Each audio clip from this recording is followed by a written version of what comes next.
we are very generous to stranger, I would say, the relatives, the friends, names, Hindus and Buddhist and Christianity. Hello and welcome to 20 Minutes Abroad, the podcast where we talk about different cultures from different countries. Today we are going to talk about traditional clothing and craftsmanship and also cuisine in Bangladesh, right after the intro. My guest today is Hasan. He is originally from Bangladesh, so we are going to talk about your home country a bit today.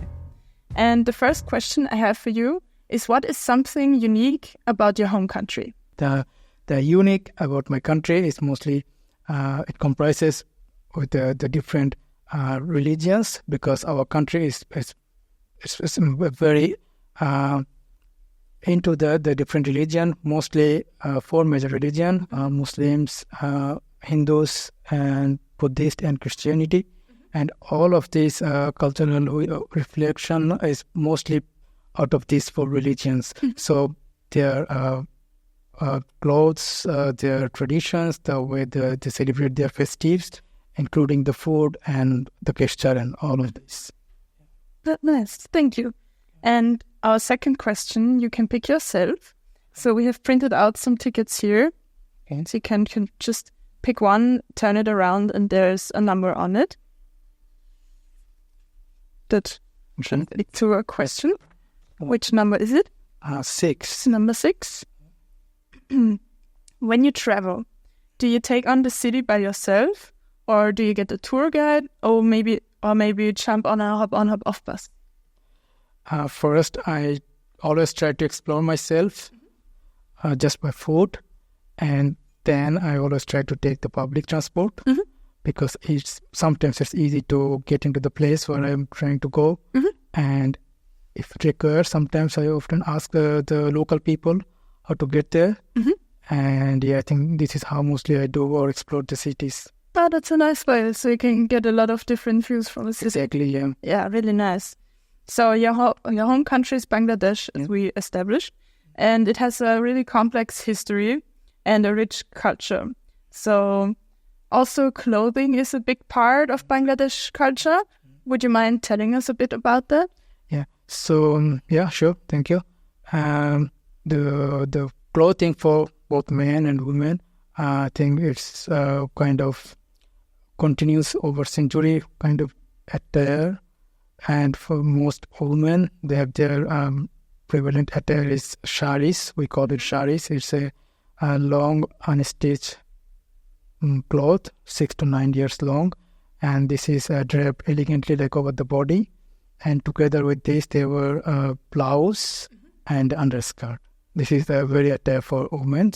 And for men, I would say mostly for the old men, not the young generations, and they use lungis, which is also kind of skirt, underskirt, and Punjabis.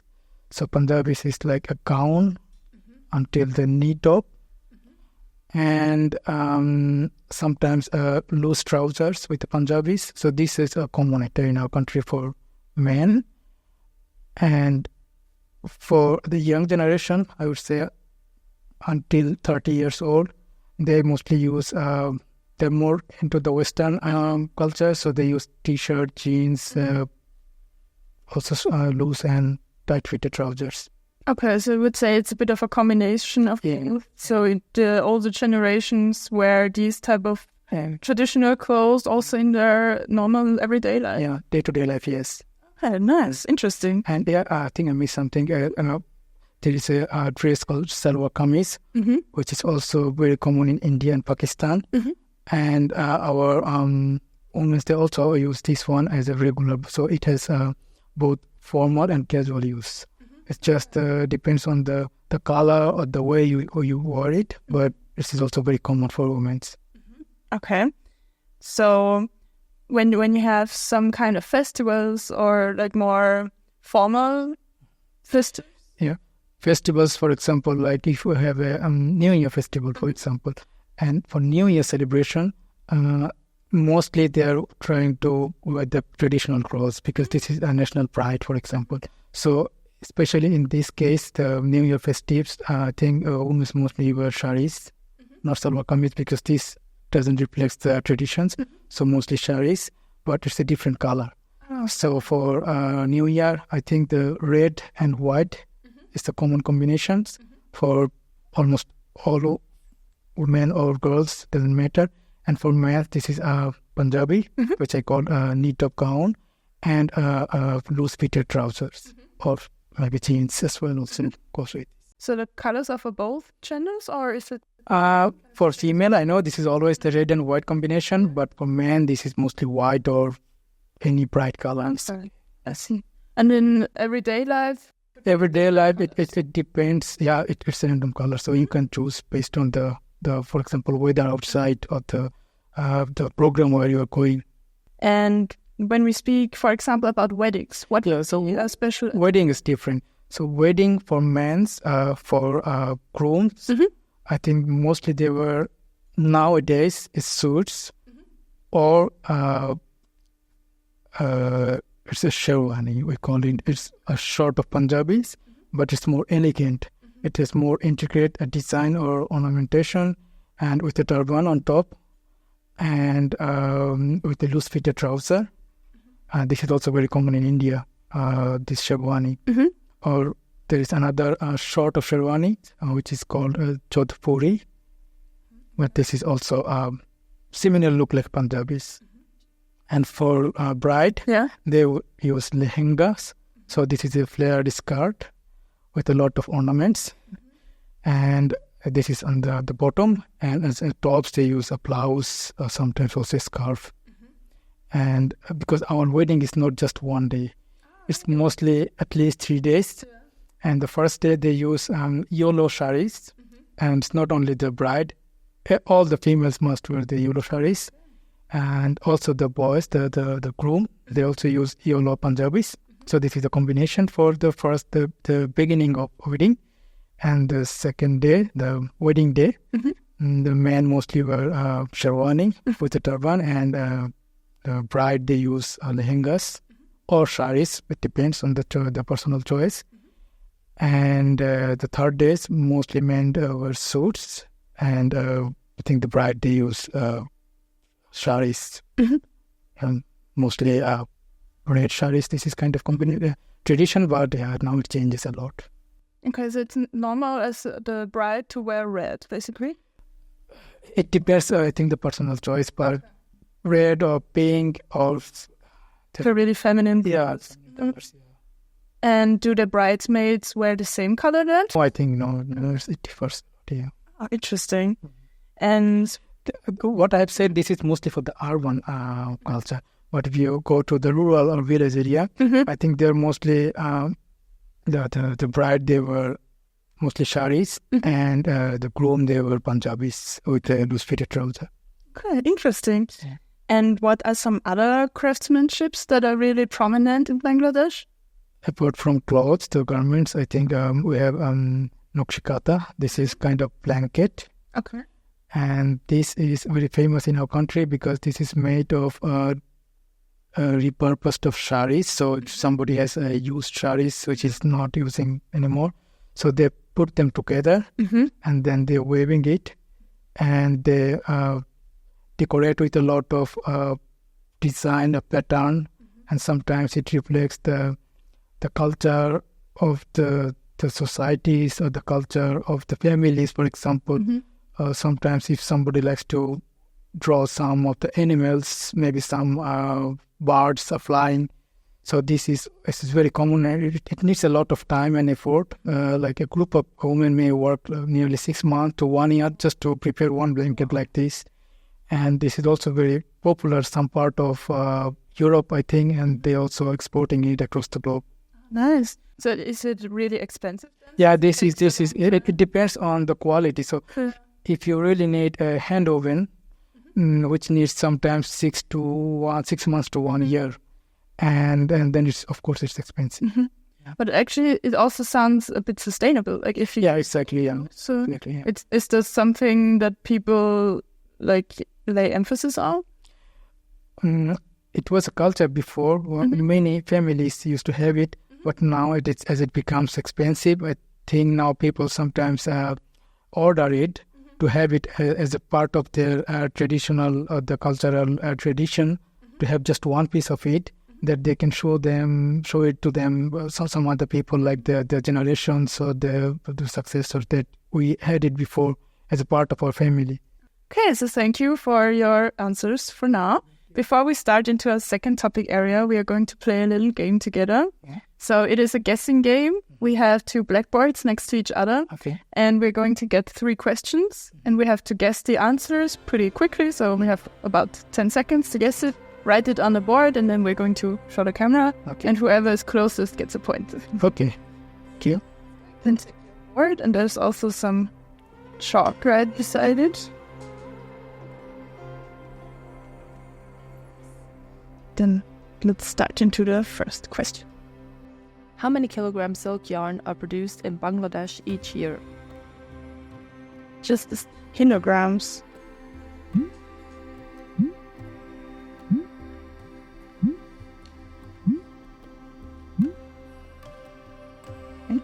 Yeah. Are you ready? Mm-hmm. 1, 2, 3. Mm-hmm. Gonna show the answer to the camera. Yeah. I don't know if it's feasible. What did you read? It's 40 tons. ton. Oh, 40 tons. And I guess 380 kilograms. 1,099 kilograms. So 2 tons. 1,019. So 1 ton. Yeah. 1,000 kilograms. I'm not good at calculating stuff. Wait, so that I would be closer, right? Yeah. Yeah, okay. How many % of the Bangladeshi population live within rural regions?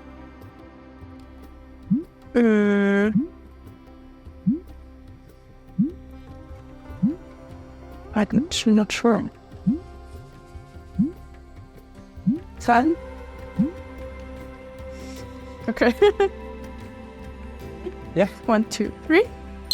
So you guessed 70%. I guess 59. 60%. Really? Okay. Oh, that's so funny. So in between. So it was really, really close. Okay. Okay. So I was like, I'm not going to. Oh, then there a lot of harmonization already happened. Should we do the third question just for fun? The Himalaya is home to the highest mountain in the world. But what is the length of the mountain range? I have no idea.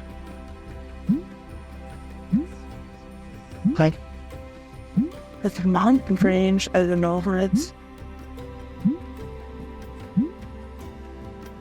high. I think that's way too much, but I'm gonna try anyways. You ready? Yeah. 1, 2, 3. 8K. 8 kilometers. 8K, 8,000 kilometers. 8,000 kilometers. Okay, I guess 270 kilometers. 2,400 kilometers. Okay. Okay, so you were close. There. Oh. Nice. So, even though... So how do they calculate the range? It's not even just the length. Yeah, I don't fit that.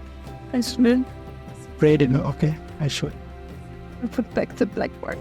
So, even though I won this round, still get a little present from us just for being here.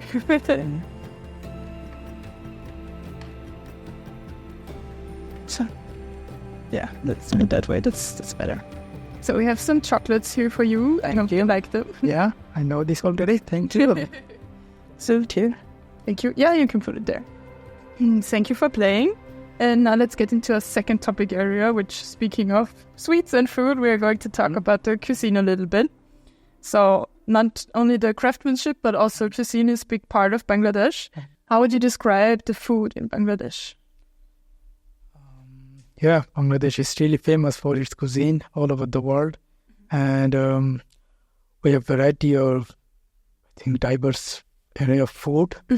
It's not only focus on meat or rice, but we have plenty of fish, vegetables, and a lot of sweets as well. And unique of our food is different spices, aromatic spices, and very ingredients from the local ingredients like the spices from the local sources. And yeah, so if I say about the food only, the preparation of Bangladeshi food is different from many others in I think part of the world, because we spend a lot of time just to cook it properly. So it's not only mixing of the different ingredients, but we spend time to cook it over time and really soak the spices itself. And the Bangladeshi cuisine is mostly, I think, famous for its different tastes. For example, we have different varieties of rice dishes. Biryani is one of the famous one. Also, India and Pakistan has the same dish, but our one is unique to us because we use the different the local ingredients, the spices, and sometimes it's differ from other part of the world because, as I told you, biryani also used many other countries. We added potatoes, for example. This is kind of unique, and also we have some aromatic spices, which makes it more flavored. And additionally, with this fish, for example, we have a lot of fish from sea, river, and lakes, and we often use it for curries because mostly people use or eat fish with pig. But I think we have a tradition of curries, making curries with the fish or with the meat. So this is something unique in our country. Yeah, that sounds really good. And would you say that in general the cuisine is similar to the cuisine in India? Not really, because Indian cuisine is more diverse because of the geographical situation. Because India has like northern part is maybe has more sea area, so it differs from the south part has more sea, so it differs from the north side. And the northern part has a lot of bread, meat. But as we have a lot of rivers and the sea lakes, I think our cuisine mostly dominated by fish. I see. And do you have a favorite Bangladeshi food? And what? Yeah, this is meat, beef, and bread is kind of fried bread. We call it porota, so it's fried with a ghee or butter. And it's a mixed dish with the bread and the meat. Yeah, it sounds also good. And also the food bazaars are a big part of the... Yes, yeah, this is now, I think, a current tendency of getting popular throughout the country, not only in the urban areas, also in the village areas, that we have a lot of street food. And this is mostly popular to all generations, I would say. And some of them are called pani puri or fuska. So it has a tamarind with some lentils, herbs, and like the chickpeas. And others are just kebab. It's not the kebab here, but it's the kebab, the grilled meat. This is more often used to eat with bread, naan bread. Nice. And would you say that it's a special experience to go to such a bazaar? Yes, exactly. You can buy from there. You can eat there, and the best part of it, you can meet many people, and the flavor of the food there, I think it's different. It's sometimes not possible to cook it at home, especially in that way. Yeah. Okay, that's really interesting then.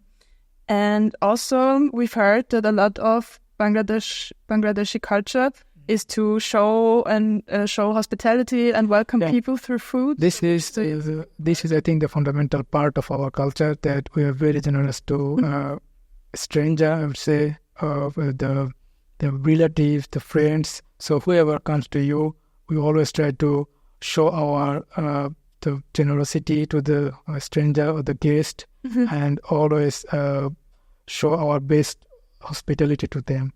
So try to provide food and let them speak and discuss for a while. So we talked about the food being a big cultural thing. Also, we welcoming others. And how would you describe the behavior in general towards others? Are the people really welcoming? Yeah, I think especially we are more moderate or like modest to the old people. And whenever, what is also very special in our country, if you go somewhere else to somebody's house, for example, we always try to show our politeness and the modesty to the elder people. So we always try to let them first, and the young people go later. We always get into somebody's house without shoes, for example, just as an example. And we always gesture at the people, whoever you meet. So it's not only hi or like this, but we use our hand for handshaking. And I think bring some of the gifts, for example, some sweets. This is very common in our country. So there's a bit of an emphasis on the hierarchy as well. So Yes, I think the young people, they can go just with the common gesture, but the old people, they always kind of get more respect from the young generations. And they always get the priority everywhere, the old people. And of course, the women as well. Yeah, that's nice. So thank you, Hasan, for being here today. Before we wrap up our little conversation here, we have a sticker for you. Okay. So we have a little airplane for you. Okay. And you can put that on the suitcase right behind you. Would be nice if I could fly with it. Yeah, right. Where would you go if you could fly, right? Of course, my country is to visit my family again. Yeah. My parents and my siblings, they're living there. So do you see them often? Once a year. This is kind of the frequency. Yeah, thank you for your time and having me here again. Yeah, it was my pleasure. Yeah, thank you. So there's a just sticker on the suitcase. It's like, so we also have that on camera. So we kind of collect the stickers of our guests. Just need my nail. Yeah. Yes. So.